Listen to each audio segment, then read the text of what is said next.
নমস্কাৰ, স্বাগতম জনাইছোঁ নৱনীতা শইকীয়া ব্লগলৈ। মই আজি সৰু ৰেচিপি এটা লৈ আহিছোঁ আপোনালোকৰ মাজলৈ। এয়া পটল হয়। পটলখিনি সুন্দৰকৈ চাফা কৰি লৈ লগতে আলু দুটা দিছোঁ আৰু কাটি লৈ মই পটলখিনি ফ্ৰাই কৰিম।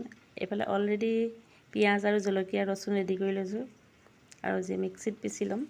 আৰু এয়া ৰেড চিলি পাউডাৰ, ধনিয়া পাউডাৰ, জিৰা পাউডাৰ আৰু হালধি পাউডাৰ, নিমখ আৰু এয়া পিচি লোৱা পেষ্টখিনি আৰু এইফালে বিলাহী আৰু এইফালে ফ্ৰাই কৰি লৈছিলোঁ পটল আৰু আলু। আৰু এইটো চাই এতিয়া মই ভাজি ল'লোঁ, পেষ্টখিনি দি দিলোঁ আৰু নিমখ দিছোঁ, হালধি পাউডাৰ, জিৰা পাউডাৰ, ধনিয়া পাউডাৰ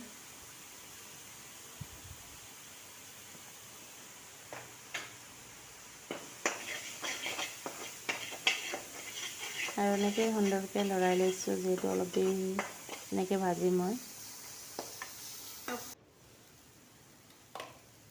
আৰু এতিয়া মই পেষ্ট কৰি ৰখা বিলাহীখিনি দি দিলোঁ।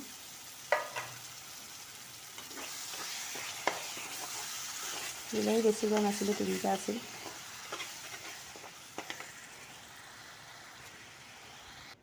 আৰু এনেকৈ মই ভাজিলোঁ 5 মিনিটমান। আৰু এতিয়া মই পানী দি দিছোঁ, যিহেতু গৰম পানী দিছোঁ। আৰু গৰম পানী দিলে সোনকালে হয় আৰু চব্জিটো অলপ সোৱাদ হয়, যিহেতু ঠাণ্ডা পানী দিলে অলপ লাহে লাহে হ'ব। আৰু আপোনালোকেও এনেকৈ পটল ফ্ৰাই ৰেচিপিটো বনাব পাৰে। কেনেকুৱা পালে কমেণ্টত জনাবলৈ নাপাহৰিব দেই। আৰু মই এতিয়া অলপ দেৰি ঢাকনখন দি ৰাখিছোঁ।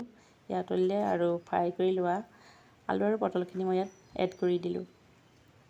এয়া দেখিছে সুন্দৰকৈ হৈছে। আৰু শেষত কেনেকুৱা পালে মোৰ পটল ৰেচিপিটো কমেণ্টত জনাবলৈ নাপাহৰিব। আজি